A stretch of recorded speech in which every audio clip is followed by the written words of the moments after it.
నాన్నకు చూస్తే ఇక్కడ భుజాలు మొత్తం కాయలు కాసిపోయేటి. స్టిల్ ఇప్పటికి కూడా మా నాన్న పక్కకు మేము ఒక్కరోజు కూడా కూర్చోలేము, కూర్చొని మాట్లాడలేము. ఎందుకంటే మాకు ఆ ధైర్యం సరిపోదు.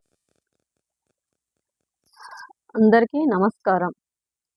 నేను ఈరోజు మీ ముందుకు మోటివేషనల్ వీడియోస్ చెప్పడానికి రాలేదు, ఎవరి స్టోరీస్ చెప్పడానికి రాలేదు. నేను నా జీవిత చరిత్రను మీతో చెప్పడానికి నేను ఈరోజు మీ ముందుకు వచ్చాను. నా జీవితంలో ఒక ముఖ్యమైన వ్యక్తి కొరకు చెప్పడానికి నేను ఈరోజు ముందుకు వచ్చాను. ఇది ఎంతవరకు ముందుకు తీసుకెళ్తా అనేది కాదు, కానీ నా జీవిత చరిత్రను నేను అనేకులతో పంచుకోవాలని. ఎందుకంటే నా తండ్రి కోసం నేను ఈరోజు చెప్పడానికి వచ్చాను. మా నాన్న కోసం నేను చెప్పడానికి వచ్చాను. మా నాన్న ఒక మధ్యతరగతి వ్యక్తి.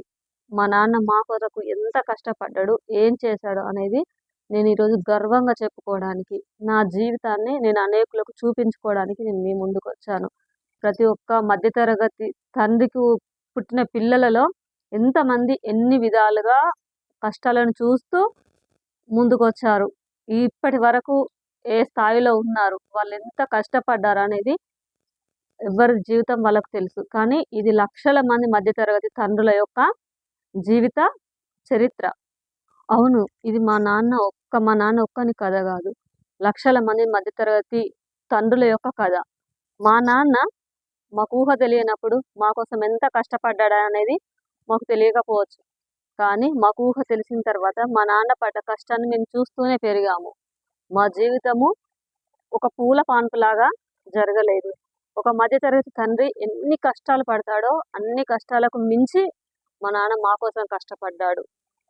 ఈరోజు నేను మా నాన్న కోసము నా ఛానల్లో ఒక సిరీస్గా చేయడం అనేది నాకైతే చాలా సంతోషంగా ఉంది. ఎంతోమంది వాళ్ళ తండ్రుల కోసం మాట్లాడలేని వారు ఉండొచ్చు, వాళ్ళ తండ్రులు చేసింది ఏ విధంగా చెప్పాలని తెలియక ఉండేవాళ్ళు, వాళ్ళ మనసులోనే ఒక మౌనంగా దాన్ని ఉంచుకొని ఉండేవాళ్ళు ఉండొచ్చు, చాలామంది ఉండొచ్చు. కానీ నేను నా తండ్రి కోసం చెప్పాలని నేనైతే ఎన్నో సంవత్సరాలుగా ఎదురు చూస్తున్నాను. ఇప్పటికీ నాకు అవకాశం వచ్చింది కాబట్టి నేను దానిని మీ అందరితో పంచుకోవాలనుకుంటున్నాను. మేము మా తల్లిదండ్రులకు 5 పిల్లలం. పెద్దదాన్ని నేను, నా తర్వాత చెల్ల తర్వాత తమ్ముడు తర్వాత చెల్ల తర్వాత తమ్ముడు. ఇలా మా తల్లిదండ్రులకైతే మేము 5 సంతానము. ఇంకా మా నాన్న మా కోసం పడిన కష్టం అంటూ లేదు. మా నాన్న రోజు కూలి పనికి వెళ్ళేవాడు. రోజు కూలి పనికి వెళ్ళి డబ్బులు తీసుకొని వస్తే కానీ ఇంట్లో మాకు పూట గడవని పరిస్థితి. మా నాన్న చేసే పని రంపంతో కట్టెలు కోయడం. నాకు తెలిసిన వరకు అయితే మనకు కొత్తిళ్ళు కట్టేటప్పుడు అయితే దర్వాజాలకు కానీ కిటికీలకు కానీ తలుపులని అవి ఉంటాయి కదా, అవి కొన్ని రోజుల క్రిందట అవి ఎట్లా అంటే రంపంతోటే కోసేవాళ్ళు. ఒక 2 వ్యక్తులు కలిసి అలా రంపంతో కోసి దాన్ని మళ్ళీ ఇంకా తలుపుల్లాగా రెడీ చేసేవాళ్ళు. మా నాన్న చేసే వృత్తి అది. అది చాలా అంటే చాలా హార్డ్ వర్క్. ఇంకా మిగతా టైంలో జంగల్కి వెళ్ళేటోడు. జంగల్ అంటే ఫారెస్ట్కి వెళ్ళి ఇంకా అక్కడ నుంచి కట్టెలు కొట్టి పొద్దంతా కట్టెలు కొట్టి నైట్ వాటిని భుజాల మీద మోసుకొని వచ్చేవాడు మా నాన్న. మా కోసం చాలా అంటే చాలా కష్టపడ్డాడు. మా నాన్నకు చూస్తే ఇక్కడ భుజాలు మొత్తం కాయలు కాసిపోయేటి. ఒక సైడు కాయలు కాస్తే మళ్ళీ ఒక సైడ్ కాయలు కాస్తే మళ్ళీ ఒక సైడ్. అలా మా నాన్న చాలా అంటే చాలా మా కొరకు చాలా కష్టపడ్డాడు.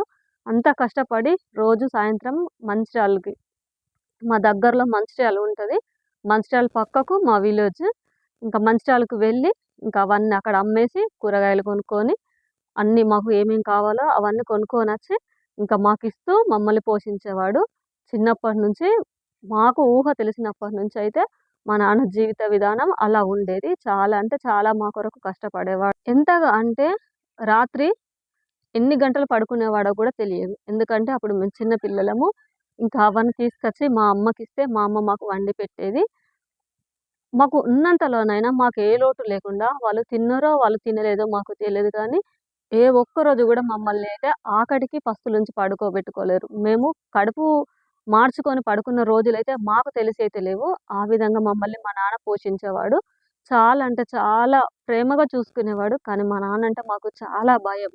మా నాన్న దగ్గరికి వెళ్ళి మేమిట్లా కూర్చునే వాళ్ళమే కాదు. అంటే మేము అంత భయపడేవాళ్ళం. మేము ఐదుగురం మేము అలానే భయపడుతూనే ఉండేవాళ్ళం. స్టిల్ ఇప్పటికి గూడా మా నాన్న పక్కకు మేము ఒక్కరోజు గూడా కూర్చోలేము. కూర్చొని మాట్లాడలేము. ఎందుకంటే మాకు ఆ ధైర్యం సరిపోదు. మేము చిన్నప్పటి నుంచి మా నాన్న అంటే మేమెందుకో అంత భయంగా పెరిగాం. మా నాన్న మమ్మల్ని ఏమనకపోయేవాడు. కానీ అయినప్పటికీ మేమైతే మా నాన్న పక్కపొంటి కూర్చొని మాట్లాడడానికి భయపడేవాళ్ళం. ఏ అవసరం ఉన్నా ఇంకా మా అమ్మనే మాకైతే అన్నీ ఆహ్, ఏదడిగినా మా అమ్మనే ఇచ్చేది. ఎందుకంటే నాన్న పని చేసి డబ్బులిచ్చేది ఎవరికి? అమ్మకే గదా! అలా అమ్మ మా కొరకు దాచిపెట్టి ఎందుకంటే ఐదుగురం పిల్లలం ఉన్నాం గాబట్టి వాళ్ళకెప్పుడు ఏ అవసరం వస్తదో అనేది ఒక్క రూపాయి గూడా మా అమ్మ వృధా ఖర్చు చేసుకోకపోయేది. ఒక్కరోజు గూడా మా అమ్మ సొంతంగా ఏం కొనుక్కోకపోయేది. మా కోసమని ప్రతీదీ మా అమ్మ గూడా చాలా అంటే చాలా త్యాగం జేసేది మా అమ్మ. మా అమ్మకంటూ ఇష్టాలు ఉన్నవో లేవో మాకు తెలీదు. ఎందుకంటే మాకప్పుడు ఊహ తెలియని వయసు కదా! మా అమ్మకి ఏమి ఇష్టాలున్నాయో లేవో కూడా మాకు తెలియని వయసు. కానీ మా అమ్మ ఒక్క రూపాయి గూడా ఖర్చు పెట్టుకోకుండా కేవలం మా నాన్న కష్టాన్ని మా కొరకు మాత్రమే వాడేది. అలాంటి అమ్మ నాన్నలు దొరికినందుకైతే మేమైతే నిజం జెప్తున్నాము అదృష్టవంతులమే. మా ఐదుగురు పిల్లలని వాళ్ళు ప్రైవేట్ స్కూళ్ళలో చదివించేంత స్తోమత వాళ్ళకు లేదు. ఎందుకంటే రెక్కాడితేనే కానీ డొక్క నిండని పరిస్థితి. చాలీ చాలని బ్రతుకులు. గొప్పలకు పోయి తిప్పలు పడంత జ్ఞానవంతులు కూడా కాదు. అప్పు పుడుతుంది కదా అని అప్పు చేసి మమ్మల్ని గొప్పగా పెంచాలనే కలలు కూడా అప్పుడున్న తల్లిదండ్రులకు లేవు. మమ్మల్ని వాళ్ళకున్నంతలో ఏ లోటు లేకుండా చూసుకుంటూ మమ్మల్ని గవర్నమెంట్ స్కూళ్ళలో జాయిన్ చేసిండ్రు. చేస్తే అప్పుడు మేమందరము ఒక్కొక్కరికి 2 సంవత్సరాల వయసు తేడాలో ఉన్నాము. అందరిలో పెద్దదాన్ని నేనే కాబట్టి ఇంకా అన్ని విషయాలలో నేను కాంప్రమైజ్ అవ్వడం నాకు అలవాటయిపోయింది. కానీ నా చెల్లెళ్ళ కోసం, నా తమ్ముళ్ళ కోసం నేను కాంప్రమైజ్ అయ్యేదాన్ని. చాలా వరకు అంటే చాలా వరకు నేను కాంప్రమైజ్ అయ్యేదాన్ని. ఇంకా మమ్మల్ని గవర్నమెంట్ స్కూల్స్‌కే పంపించేవాళ్ళు. స్కూల్ దగ్గరే కాబట్టి ఇంక అక్కడికెళ్ళేవాళ్ళం. మా నాన్న మేము స్కూల్‌కి వెళ్తున్న మధ్యలో ఒక వాగు ఉండేది. ఆ వాగు దాటించడానికి మా నాన్న రోజు వచ్చేవాడు. వర్షాకాలం వచ్చిందంటే ఇంక మా నాన్న మాతోటొచ్చేవాడు. ఆ స్కూల్‌కి మమ్మల్ని ఆ వాటర్ దాటించాలి కాబట్టి మా నాన్న మమ్మల్ని భుజాలపైన ఎత్తుకొని వాటరు అంటే ఆ వాగు దాటించేవాడు. నాకు ఆ క్షణాలు ఇప్పటికి గూడా గుర్తున్నాయి. మా నాన్న మమ్మల్ని భుజాల పైన మోస్తున్నప్పుడు ఆహ్, ఆ వయసులో మాకు తెలియదు. కానీ ఇప్పుడు మన పిల్లలను మనం మోస్తుంటే ఆ సంతోషమే వేరు. నిజంగా తల్లిదండ్రుల ప్రేమ అసలు వర్ణించలేము, వర్ణాతీతం. మా నాన్న కోసం నేను ఈ సీరీస్ ప్రారంభించాను. నా కుటుంబం కొరకు. నా కుటుంబంలో చాలా కష్టాలు, నష్టాలు, బాధలు, అవమానాలు, వెక్కిరింపులు ప్రతీది కలిపిన ఒక పేద తండ్రి పిల్లలుగా మేము పెరిగాము. మేము చూసాము కాబట్టి ఈ సీరీస్ ఎంత వరకెళ్తది అనేది నాకు తెలియదు. కానీ ఈ వీడియో చూసిన మీరు దీని తర్వాత వచ్చే స్టోరీలో నేను మా నాన్న కోసం ఏం చెప్తాననేది కూడా మీరు చూడండి. Thank you so much.